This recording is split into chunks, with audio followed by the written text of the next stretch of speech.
Qui es-tu? 3 mots, simples, presque anodins, mais ils tranchent comme une lame dans la chair de l'existence. Cette question, universelle et intemporelle, est un miroir tendu à l'âme, un défi jeté au visage de quiconque ose s'y confronter. Elle ne demande pas seulement un nom, une profession ou un rôle, elle exige de plonger dans l'abîme de soi, là où les certitudes s'effritent et où le silence hurle ses vérités. Socrate, dans son injonction « Connais-toi toi-même », enfile le socle de la sagesse. Nietzsche, dans sa quête d'un devenir souverain, y vit l'épreuve du surhumain. Dostoïevski, lui, y perçut un cri déchirant, celui d'une âme en quête de sens face au vide.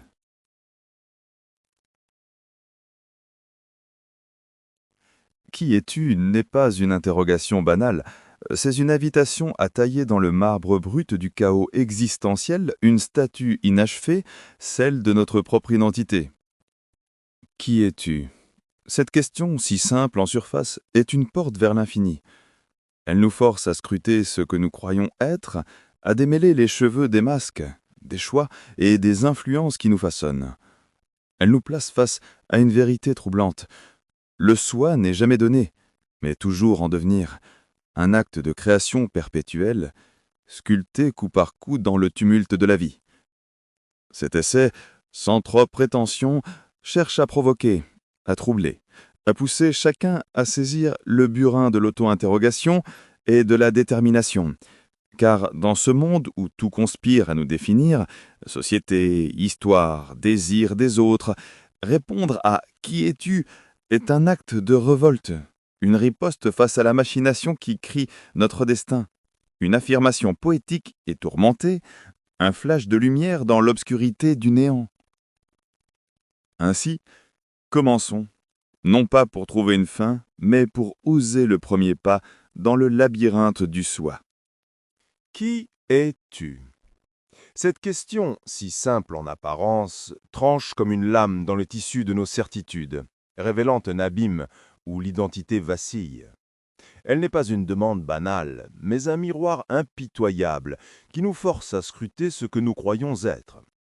Le jeu que nous proclamons est-il vraiment nôtre ou n'est-il qu'une construction fragile, modelée par des forces extérieures?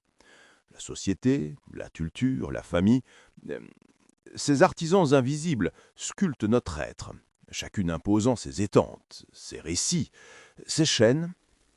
Mais lorsque ces volontés s'entrechoquent, lorsque leurs ciseaux dissonants fissurent la pierre, que reste-t-il de nous? Cet essai explore l'identité comme un construit mouvant, un palimpseste sans cesse réécrit, en tout en questionnant la possibilité d'une authenticité face au vide existentiel. L'identité, bien qu'elle semble intime, est d'abord un produit des influences externes. La société grave ses normes, la culture ses mythes, la famille ses héritages. Ces forces, comme des volontés rivales, modèlent notre être dès l'origine, dictant ce que nous devons devenir.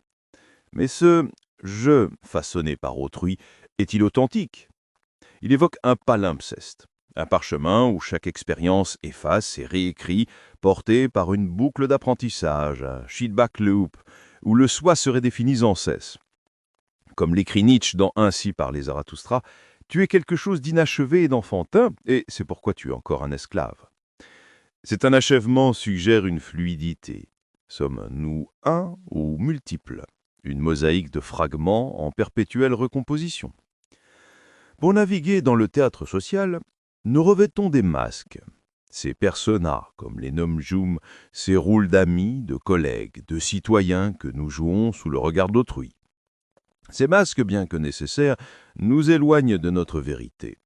Ils sont des costumes tissés par les étantes collectives, des parures confortables mais trompeuses. Nietzsche, dans son concept d'éternel retour, nous défie. Comment, si un jour ou une nuit, un démon se glissait furtivement dans ta solitude la plus reculée et te disait que cette vie, telle que tu la vis maintenant, il faudra que tu la revives encore et à ton humble foi? Quel noyau d'identité oserions-nous revendiquer sous ces masques? Vivre ainsi, c'est risquer d'oublier notre visage véritable. C'est choisir une existence où l'apparence étouffe l'essence. Confronter qui es-tu revient à plonger dans un abîme intérieur, un vide où les certitudes s'effritent. Dostoïevski, dans Notes de sous-sol, capture cette angoisse. Je suis seul et ils ont tous, j'ai mis l'homme du sous-sol, confronté à l'absurde de son existence sans ancrage. Éviter cette question, c'est opter pour une vie inauthentique, une existence dictée par les rôles imposés. Pourtant, cet abîme n'est pas seulement une menace, il est une invitation à créer du sens dans le néant. Nietzsche l'affirme, il faut encore porter du chaos en soi pour pouvoir enfanter une étoile dansante. L'abîme terrifiant est aussi un creuset où le soi peut naître, non pas donné mais choisi, sculpté par une main audacieuse qui ose affronter le vide. Qui es-tu n'appelle pas une réponse fixe, mais un acte de courage. Reconnaître la fluidité du soi, défier les masques imposés et embrasser l'abîme comme un espace de création. L'identité n'est pas une essence donnée, mais une œuvre inachevée, taillée dans le chaos par une volonté résolue. Cet abîme intérieur, à la fois menace et promesse, est le lieu où le soi s'affirme. Non pas dicté par autrui, mais sculpté, choisi, gravé dans l'éternité. Qui es-tu ? Cette question, loin de se contenter d'une réponse figée, nous sommes de nous révéler à travers nos actes. L'identité n'est pas une essence statique, gravée dans le marbre de l'être, mais un fluide vivant, façonné par les choix et les actions qui jalonnent notre existence. Chaque décision, chaque geste est un coup de burin qui sculpte la statue inachevée du soi. Pourtant, ce processus n'est pas solitaire. Les volontés d'autrui, société, parents, proches, s'entrelacent dans cette création, imposant leurs ombres sur notre devenir. Question cruciale. Comment dès lors affirmer un soi authentique ?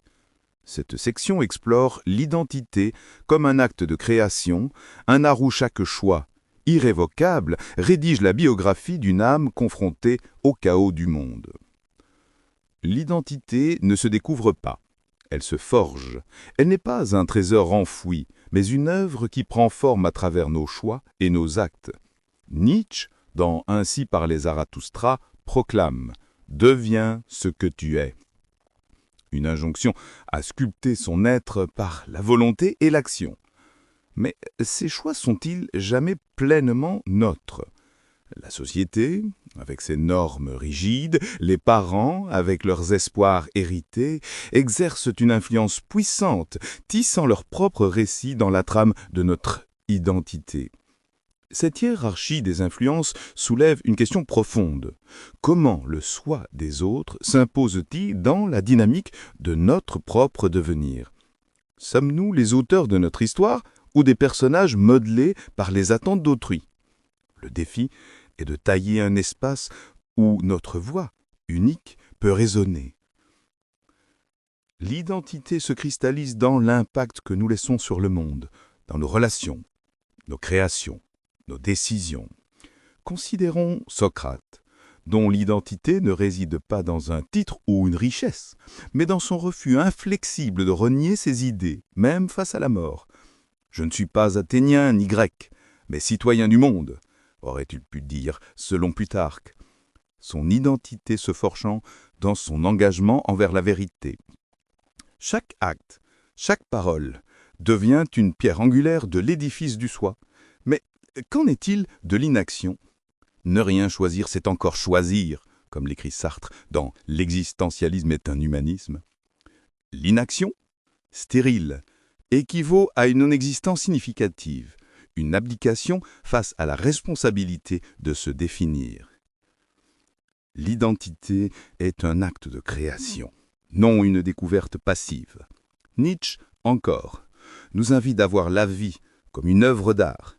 Il faut donner un style à son caractère, un grand et rare art. Mais cette création doit-elle refléter le soi caché, cette essence intangible de la conscience, ou risque-t-elle de se perdre dans les échos des attentes extérieures ? Ayn Rand, dans Atlas Shrugged, souligne l'importance de l'agency. To achieve, you have to think. You have to know what you are doing, and that's real power. Le pouvoir véritable réside dans la conscience de ses choix, dans la fidélité à cette part de nous qui échappe au regard, mais qui murmure dans le silence de l'âme. Les figures influentes, Jules César, Socrate ou d'autres, semblent exister davantage par l'ampleur de leur impact. Leur nom résonne à travers les siècles, tandis que le commun des mortels s'efface dans l'oubli. Qui est le plus exprimé, quel soi existe le plus? Celui dont les actes sculptent le monde, ou celui qui, dans l'ombre, rédige une vie fidèle à son essence à cacher? La question n'est pas vaine. Elle nous pousse à interroger la finalité de nos choix. Chaque décision est une phrase irrévocable dans la biographie du soi, un récit que nous écrivons jour après jour. Comme un écrivain face à une page blanche, nous portons la responsabilité de chaque mot, de chaque silence sculptant une identité qui, même éphémère, brille d'un éclat autoproclamé. Qui es-tu nous défie de devenir les artisans de notre propre être. L'identité n'est pas un donné, mais un acte, une création forgée dans le creuset des choix et des actions. Face à l'influence extérieure, face à la tentation de l'inaction, le soi se définit par sa capacité à affirmer, à sculpter, à écrire une histoire fidèle à son essence cachée. Chaque choix est une phrase irrévocable. Chaque acte un coup de burin dans le marbre du destin. Vivre, c'est rédiger sa propre légende, non pour être souvenu, mais pour être pleinement soi. Comme disait Shakespeare, tout le monde est une scène, et tous les hommes et femmes de simples acteurs. Cette métaphore, d'une simplicité désarmante, dévoile une vérité cruelle. L'existence humaine est un théâtre où chacun joue des rôles, endossant les costumes de citoyen, de créateur, de rebelle, ou même d'esclave consentant. Mais sur cette scène, où les projecteurs de la société dictent les gestes et les répliques, où reste le soi véritable? Qui es-tu devient alors une question déchirante. Un cri lancé dans les coulisses de l'âme, là où le rideau des apparences s'efface pour révéler une lutte, celle de l'individu contre les chaînes du collectif, celle du désir d'authenticité face à l'implacable mécanique du conformisme. Cette section explore ce théâtre du monde, où les rôles imposés par la société s'entrechoquent avec la volonté de sculpter un destin propre, dans un ballet tourmenté entre soumission et révolte. Sur la scène du monde, chaque individu est sommé de jouer un rôle. Citoyen modèle, travailleur zélé, consommateur docile. Ces personnages, tissés par les fils invisibles de la culture et des institutions, nous sont assignés dès notre entrée en scène. Le capitalisme, avec sa logique de productivité et de consommation, nous enjoint de performer, de produire, d'accumuler, transformant l'existence en une course effrénée pour des applaudissements éphémères. Les idéologies, qu'elles soient politiques, religieuses ou technologiques, imposent leur script, dictant ce que nous devons penser, désirer, être.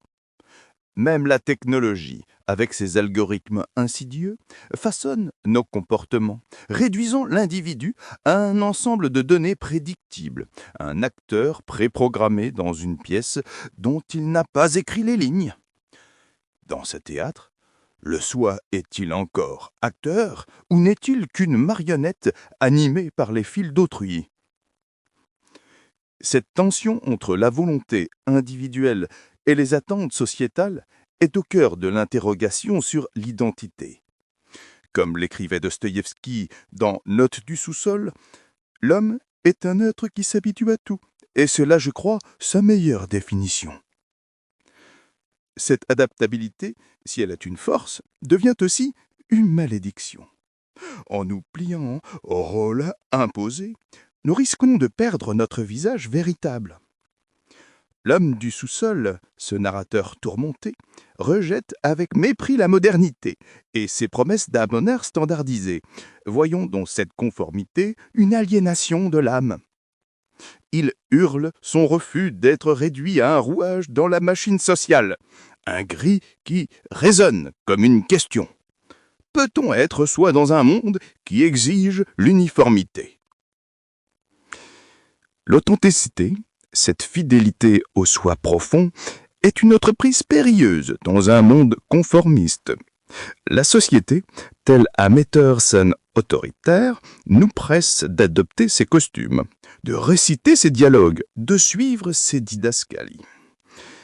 Mais à quel prix? Revêtir ces masques sociaux, celui du bon citoyen, du professionnel irréprochable, du consommateur enthousiaste. C'est risquer d'oublier les murmures de l'âme, ces élans intimes qui définissent ce que nous sommes au-delà des regards. Comme le soulignait Nietzsche, beaucoup trop de gens naissent. Pour les superflus, l'État est inventé.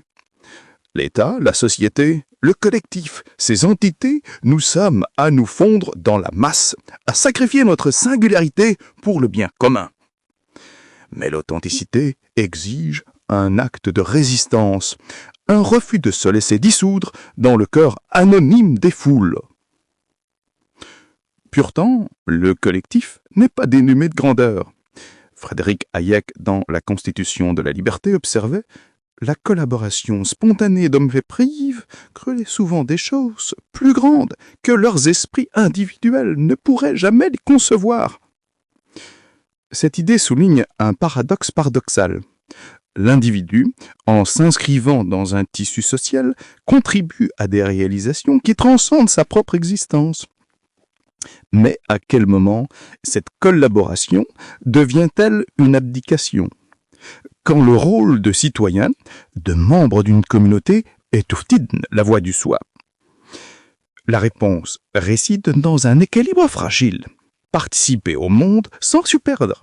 Jouer son rôle sans oublier qu'il n'est qu'un costume, temporaire et imparfait. Face à cette scène où tout conspire à nous définir, surgit l'idée du rebelle impérieur, une figure qui évoque l'Ubermensch de Nietzsche, celui qui transcende les rôles imposés pour ausculter son propre destin. Ce rebelle n'est pas nécessairement un anarchiste défiant l'ordre établi. Il est avant tout celui qui refuse de laisser les autres écrire son histoire. Comme Zarathustra, il proclame « Je suis celui qui doit surmonter l'homme ». Un appel à dépasser les limites imposées par la société, par les conventions, par les peurs. Ce dépassement n'est pas un rejet du monde, mais une réinvention de soi au sein de celui-ci. Une volonté de tailler dans le marbre brut des cétotes collectives une statue unique, imparfaite, mais souveraine. Ce rebelle intérieur n'agit pas dans le vide. Il puise sa force dans la confrontation avec les rôles qu'on lui impose, transformant chaque montrante en une occasion de se définir. Dostoïevski, à travers son homme du sous-sol, incarne cette résistance. En rejetant les illusions du progrès et les promesses d'un bonheur collectif, il revendique son droit d'être, même dans la souffrance, même dans l'absurde. « Je veux vivre pour moi-même », semble-t-il que Dieu. Un écho à l'injonction nietzschienne de devenir ce que l'on aime. Ce choix, douloureux mais libérateur, est un acte de création. Le soi, loin d'être donné, se forge dans le refus de se plier, dans l'audace de dire non au script imposé. Sur la scène du monde, où chaque individu est à la fois acteur et spectateur, Qui es-tu résonne comme un défi à dépasser les rôles assignés. Entre les attentes oppressantes du collectif et la quête d'authenticité, l'individu navigue dans une tension perpétuelle, tiraillé entre l'envie de participer et le besoin de se distinguer. Le de l'intérieur, inspiré par l'Ubermensch ou par l'angoisse existentielle de Dostoïevski, n'est pas un destructeur, mais un créateur. Il sculpte son identité dans la résistance, en transformant les chaînes du conformisme en outils de libération.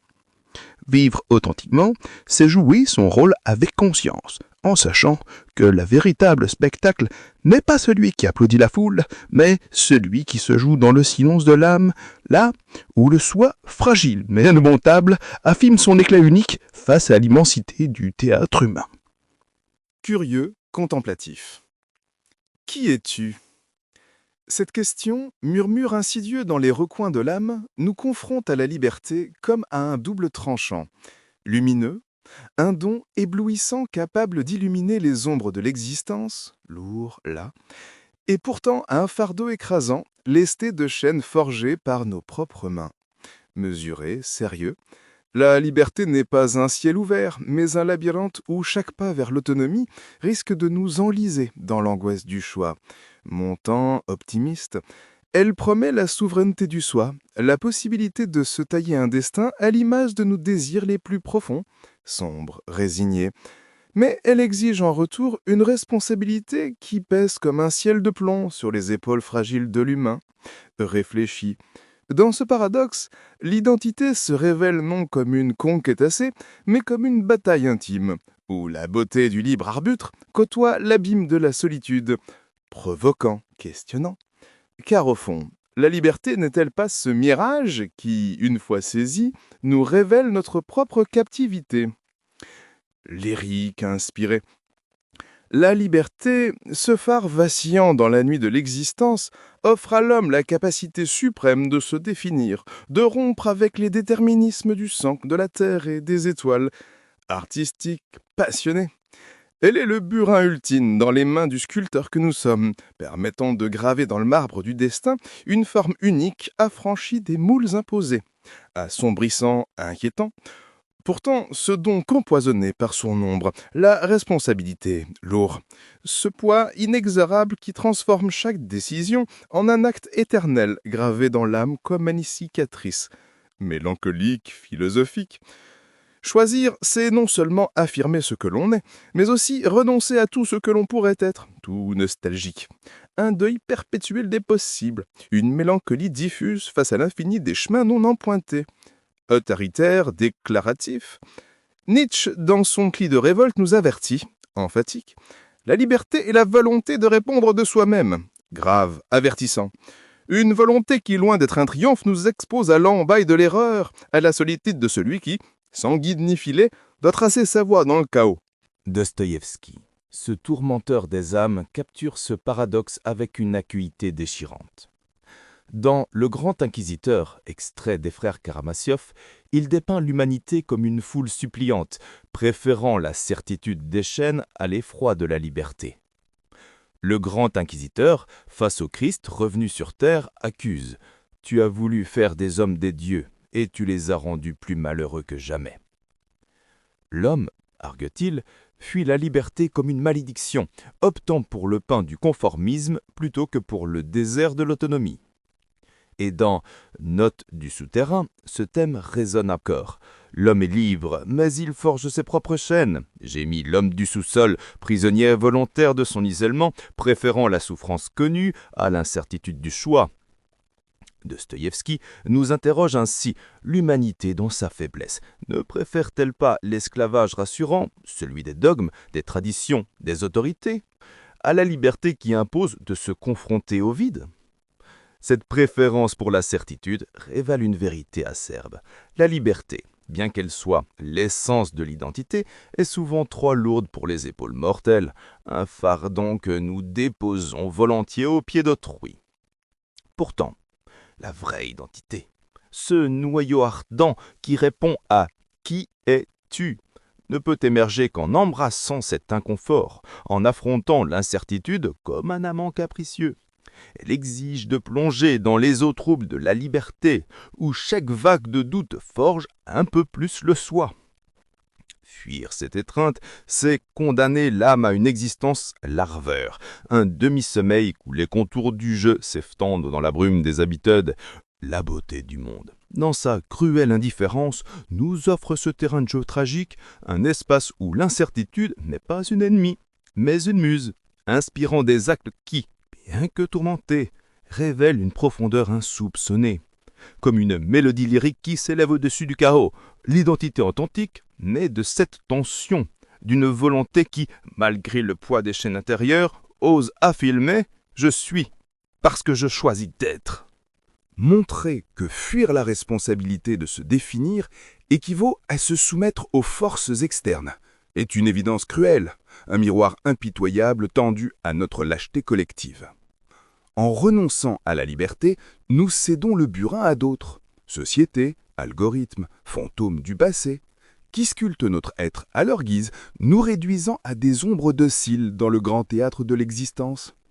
Cette abdication n'est pas un repos, mais une lente dissolution, une mélancolie sournoise où le soi s'effrite, grain par grain, dans l'oubli de soi-même. Dostoïevski, encore, nous le rappelle. L'homme du sous-sol, en refusant le monde, se condamne à une liberté stérile, une révolte qui n'est que capitulation déguisée. Fuir, c'est choisir la certitude des chaînes forgées par autrui, une existence où « qui es-tu » n'évoque plus qu'un égo vide, un murmure étouffé par les voix dominantes. À l'ère des ombres numériques, cette réflexion sur la liberté prend une tournure plus acerbantarde. Les algorithmes, ces gardiens invisibles de nos désirs, et la surveillance omniprésente, ces yeux qui percent les voiles de l'intime, ne sont-ils pas les nouvelles chaînes du soi? Ils modèlent nos soi avec une précision chirurgicale, anticipant nos envies avant même qu'elles n'éclosent, transformant la liberté en une illusion algorithmique. Dans ce panoptique digital où chaque clic grave une trace indélébile, l'identité risque de se réduire à un profil prédictif, une caricature forgée par des données froides. Nietzsche, s'il contemplait ce spectacle, y verrait peut-être l'ultime triomphe du troupeau. L'homme du dernier temps clignera de l'œil et dira « Nous avons inventé le bonheur ». Pourtant, même ici, une lueur persiste. La liberté réside dans la résistance, dans l'acte conscient de déjouer ses filets, de réclamer son soi au-delà des pixels et les vraies dictions. Qui es-tu? Nous sommes donc à naviguer le paradoxe de la liberté. Ce don tourmenté qui forge à la fois notre grandeur et notre chute. Face au fardeau de la responsabilité, face aux chaînes que nous tissons ou que le monde nous impose, l'identité authentique exige un courage mélancolique. Embrasser l'incertitude, défier les certitudes faciles et sculpter dans le marbre froid de l'existence technologique une forme qui, bien qu'imparfaite, brille d'un éclat propre. Car la liberté n'est pas une fin, mais un combat perpétuel, un lyrisme douloureux, où le soi, fragile et indompté, affirme sa beauté face aux ombres qui le cernent. Qui es-tu?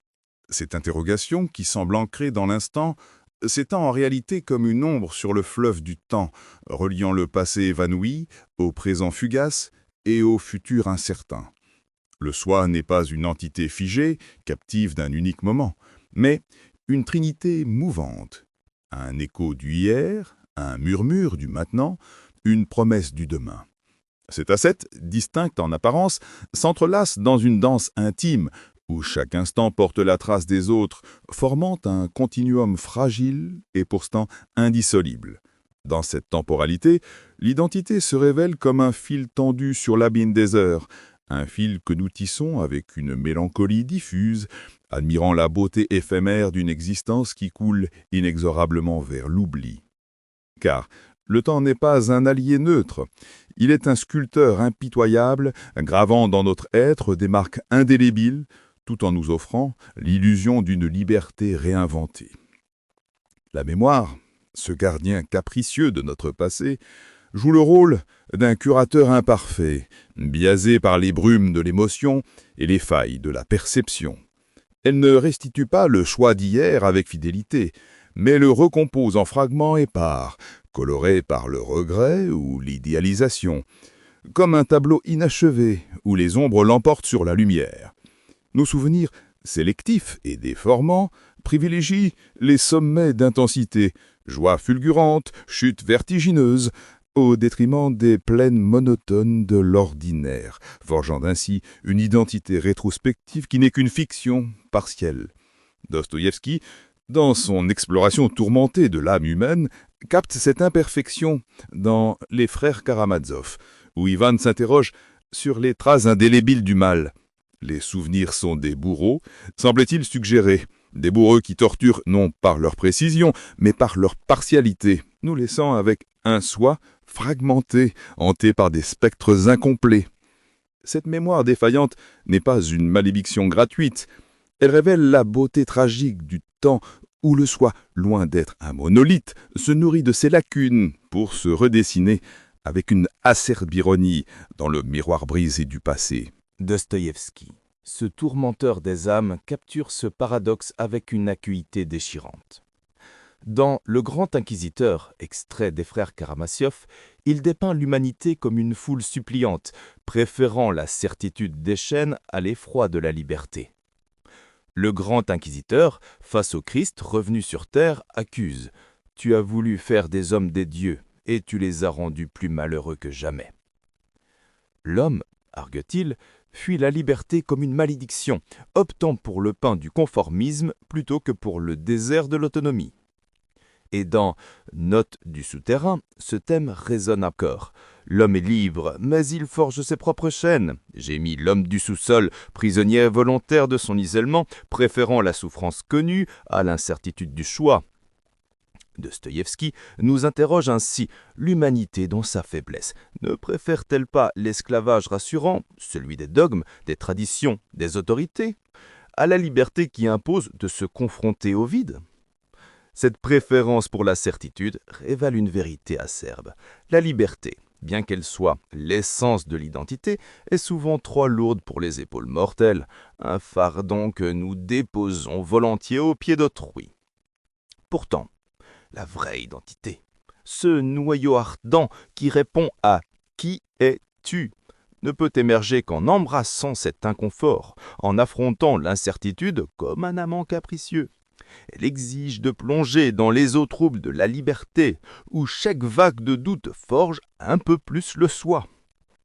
Fuir cette étreinte, c'est condamner l'âme à une existence larveur, un demi-sommeil où les contours du jeu s'eftendent dans la brume des habitudes. La beauté du monde, dans sa cruelle indifférence, nous offre ce terrain de jeu tragique, un espace où l'incertitude n'est pas une ennemie, mais une muse, inspirant des actes qui, bien que tourmentés, révèlent une profondeur insoupçonnée. Comme une mélodie lyrique qui s'élève au-dessus du chaos, l'identité authentique naît de cette tension, d'une volonté qui, malgré le poids des chaînes intérieures, ose affirmer « Je suis, parce que je choisis d'être ». Enfin, le futur soi émerge comme une projection, une fiction nécessaire, qui infuse le présent d'un sens poignant, transformant l'instant en un pont vers l'inconnu. Ce soi à venir n'est pas une réalité tangible, mais un mirage que nous invoquons pour orienter nos actes, une étoile guide dans la nuit de l'incertitude. Sans cette anticipation, le présent s'effondrerait en un vide absurde, une succession de moments orphelins. Avec elle, il gagne une profondeur lyrique, une mélancolie subtile face à l'éphémère. Nietzsche, encore, perçoit cette projection comme un acte de création. L'homme est une corde tendue entre l'animal et le surhumain, une corde au-dessus de l'abîme. Ainsi parlait Zarathustra. Prologue, paragraphe 4. Une corde qui vibre vers l'avenir, donnant au présent sa tension vitale. Ainsi, le futur soi n'est pas une illusion vaine, mais une nécessité poétique, un récit que nous tissons pour conférer à notre existence une beauté cohérente, un éclat qui défie l'entropie du temps. Qui es-tu ? Nous confronte ainsi au soi temporel. Cette entité fluide où passé, présent et futur s'entremêlent en une tapisserie imparfaite. La mémoire, biaisée et fragmentaire, nous enchaîne autant qu'elle nous libère. Les actes révolus posent les limites de notre réinvention, tandis que l'opposition entre amor fati et architecture du destin révèle un équilibre acerbe. Le futur, projection fictionnelle, illumine le présent d'un sens mélancolique, rappelant que l'identité n'est pas une capture du temps, mais un dialogue perpétuel avec lui. Un dialogue où nous admirons la beauté fugitive des heures, sculptant notre être dans le flux inexorable, avec une résolution tourmentée mais indéfectible. Qui es-tu ?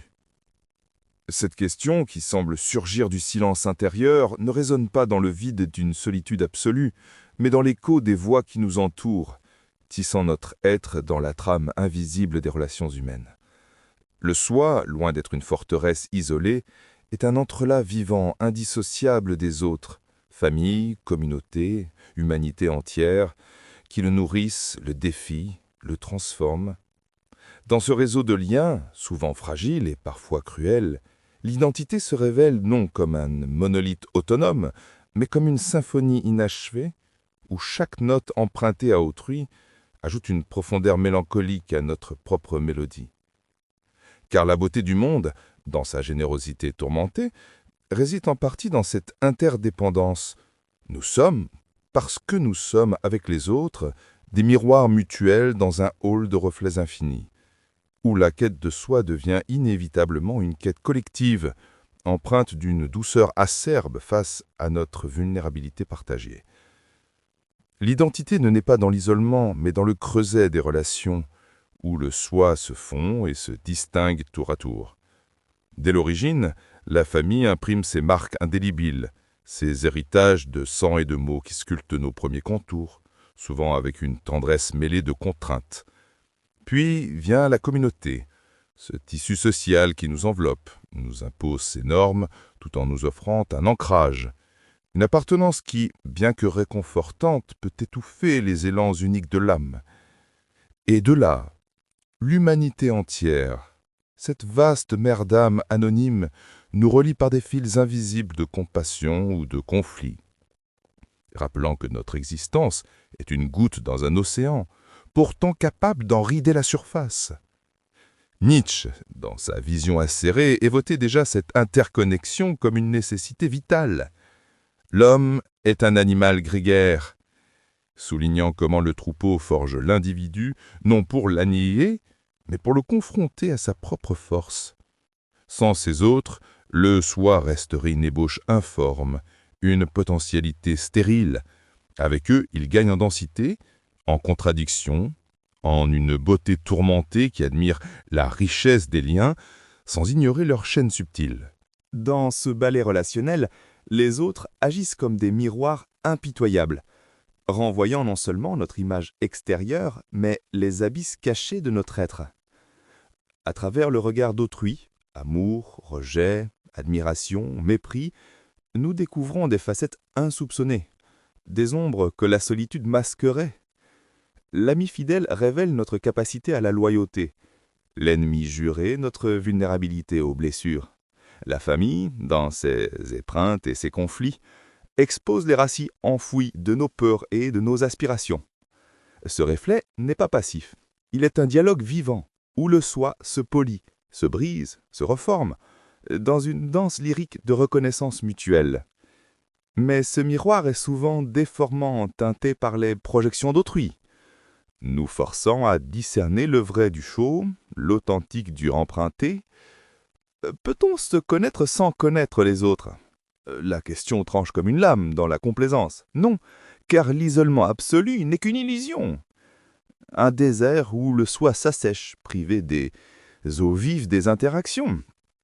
Sans autrui, nous errons dans un vide narcissique, incapables de mesurer notre stature. Avec lui, nous gagnons une perspective acerbe, une mélancolie subtile face à notre incomplétude, admirant la beauté de ses reflets, qui, bien qu'imparfaits, illuminent les recoins obscurs de l'âme. C'est dans les abysses de la souffrance partagée que cette quête relationnelle atteint sa profondeur la plus poignante, transformant les liens en voie royale vers la compréhension de soi. Dostoïevski, ce maître des tourments intérieurs, saisit cette vérité avec une acuité déchirante. La compassion, née de la reconnaissance de la douleur d'autrui, devient un pont vers notre propre humanité. Dans Les Frères Karamazov, Ivan Karamazov, hanté par les souffrances innocentes, s'interroge sur le sens de l'existence. Si tous doivent souffrir pour acheter l'harmonie internale, qu'est-ce que les enfants ont à voir là-dedans ? Un cri qui révèle comment la vue de la misère étrangère écorche notre propre âme, forçant une introspection brutale. La compassion n'est pas une faiblesse sentimentale, mais un feu purificateur. En compatissant, nous touchons l'essence commune de l'humain, cette fragilité universelle qui dissout les barrières illusoires du soi isolé. Dostoïevski va plus loin, dans Crime et Châtiment, où Raskolnikov traverse sa chute et sa rédemption via Sonia. Découvrons que la vraie identité émerge non dans l'orgueil solitaire, mais dans l'humilité de la connexion. La souffrance est une grande chose, murmure-t-on, une chose qui unit, qui révèle, qui sculpte le soi dans le marbre partagé de la douleur.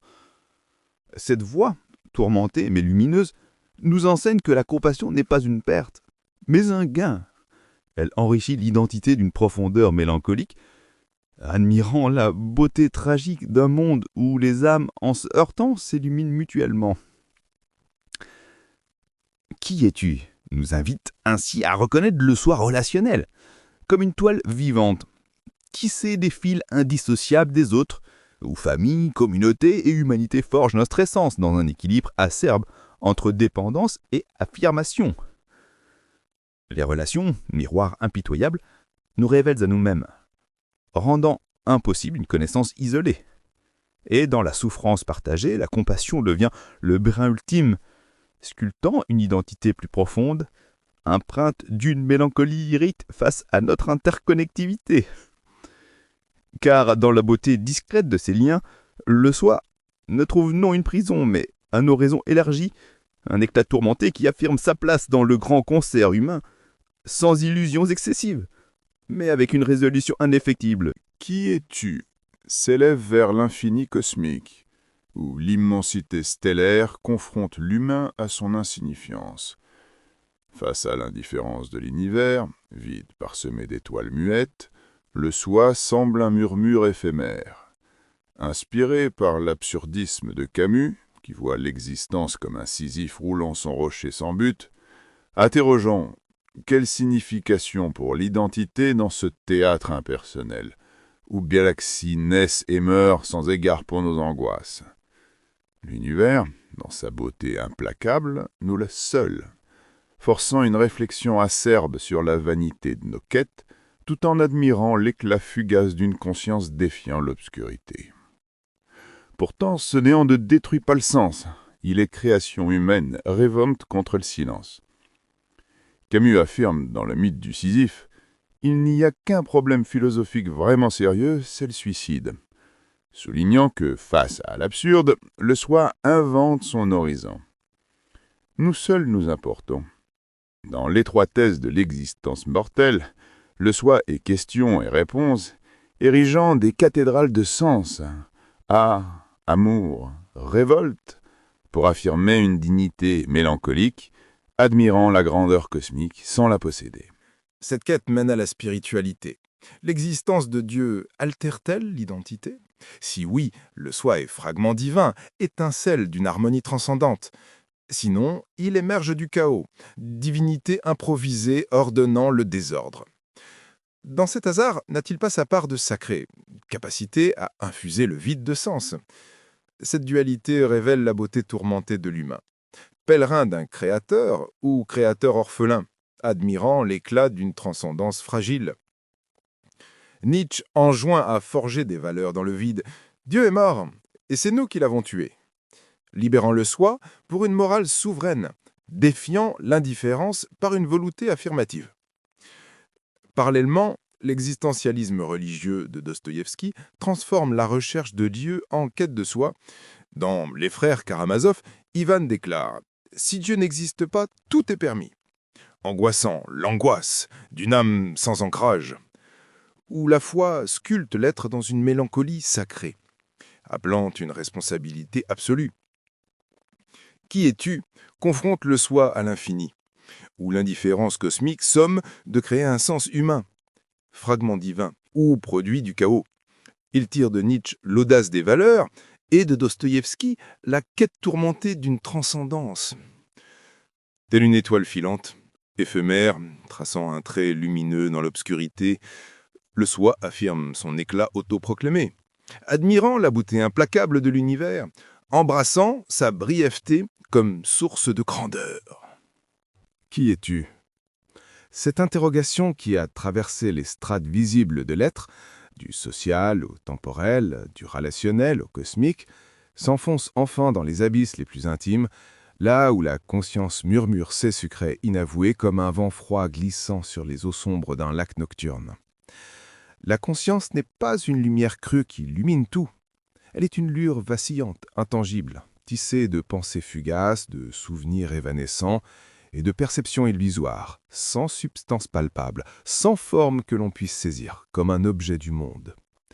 Pourtant, c'est elle qui définit le vrai soi, ce noyau ardent et insaisissable qui échappe aux regards extérieurs, un fantôme intérieur qui hante les corridors de l'âme avec une beauté spectrale, admirant en silence la fragilité de l'humain face à son propre mystère.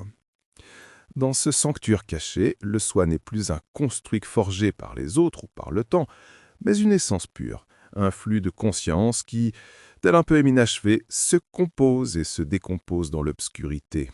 Révélant une mélancolie subtile, nous sommes des êtres de brume, condamnés à nous poursuivre nous-mêmes dans un labyrinthe sans mur. Ce paradoxe tranche comme une lame dans la chair de nos certitudes. D'un côté, le soi semble être la somme de nos actions visibles, ces actes gravés dans le marbre du monde, ces choix qui sculptent notre destin sous les yeux des autres. De l'autre, il réside dans un soi caché, un chaos mental fait d'instincts primordiaux, de pulsions obscures et de rêves inarticulés, un abîme où la raison n'est qu'une écume à la surface d'un océan tumultueux. Comment réconcilier ces deux visages ? Le soi extérieur, celui des faits et des impacts, n'est-il qu'une ombre projetée par ce tumulte intérieur, un masque forgé pour affronter la lumière du jour? Ou bien, le cachet est-il le véritable architecte, dirigeant en secret les gestes que nous croyons libres?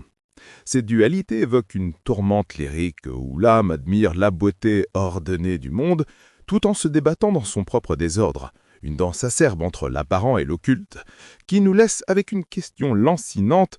Sommes-nous maîtres de nos actes ou marionnettes d'un inconscient qui rit dans l'ombre? C'est ici que Carl Gustav Jung, ce cartographe des profondeurs psychiques, nous offre une clé pour naviguer ces eaux troubles. Dans son œuvre, l'inconscient n'est pas un vide stérile, mais un réservoir bouillonnant de pulsions archétypales, d'ombres refoulées et de forces collectives qui transcendent l'individu, formant l'identité comme un tissu hybride, mi-personnel, mi-universel. Jung écrit, dans L'homme et ses symboles, « L'inconscient est un processus naturel qui ne se soucie pas de nos opinions conscientes. Il est autonome et indépendant. » Une affirmation qui révèle comment ces pulsions, ces archétypes enfouis, l'ombre, l'anima, le soi intégral, moulent notre identité bien au-delà de la volonté éveillée. L'inconscient, tel un oracle capricieux, infuse nos rêves, nos lapsus, nos obsessions, transformant le soi en une mosaïque d'éléments cachés qui surgissent inopinément, comme des éclairs dans une nuit orageuse. Cette perspective ajoute une couche de tourment à notre quête.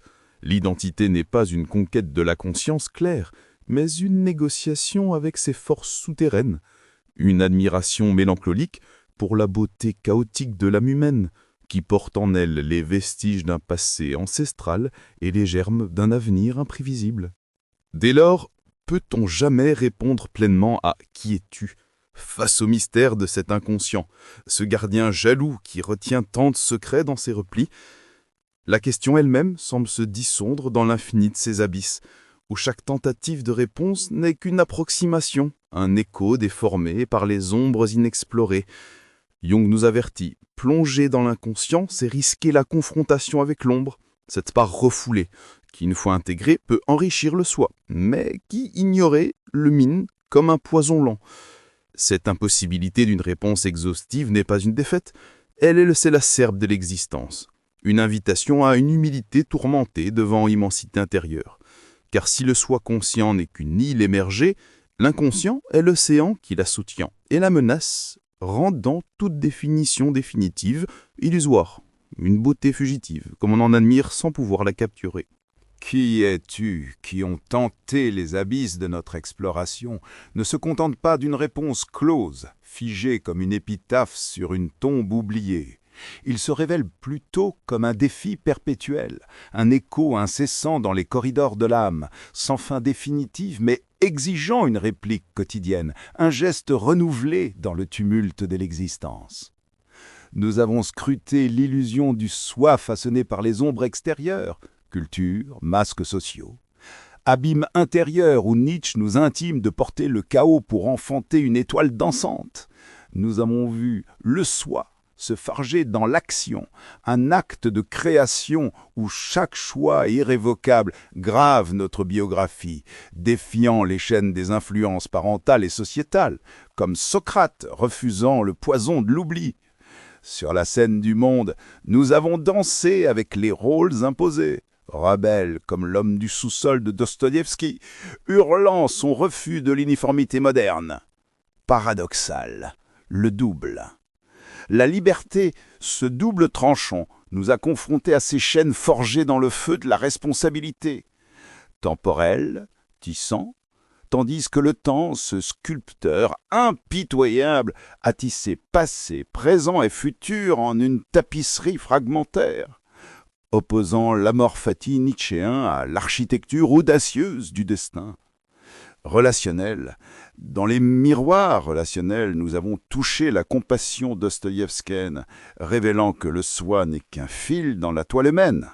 Et face à l'infini cosmique, inspiré par l'absurde camusien, nous avons affirmé un sens autoproclamé, fragment divin ou chaos créateur. Ultime, plongeant dans les profondeurs de la conscience cachée, guidés par Jung, nous avons effleuré l'inconscient comme un théâtre spectral, où le soi joue ses rôles invisibles, acteur et spectateur d'un drame insaisissable. Pourtant, n'élude pas l'inconfort de cette auto-interrogation. Embrassez-le comme un amant cruel, car chaque jour offre une chance de tailler le marbre brut du soi, de buriner une forme plus authentique dans le chaos ambiant. Cette quête n'est pas solitaire. Elle porte une responsabilité universelle où l'identité personnelle, dans sa beauté tourmentée, façonne le monde autant qu'elle est sculptée par lui. Un échange mélancolique où nos actes ridulent la surface collective, admirant sans excès la grandeur fragile de l'humain dans son théâtre cosmique. Vidons comme si chaque geste était une réponse gravée dans l'éternité, un cri défiant le néant, une affirmation qui, bien qu'éphémère, illumine l'obscurité. Car, en ultime vérité, le soi est une statue jamais achevée, une œuvre inachevée dont chaque coup de burin est un choix, un cri, une affirmation face au néant. Non pas une forme inerte, mais une présence vivante dont l'existence se détermine par ses actions, ses incisions délibérées, qui, une fois portées, impriment une marque permanente dans la toile de l'espace-temps.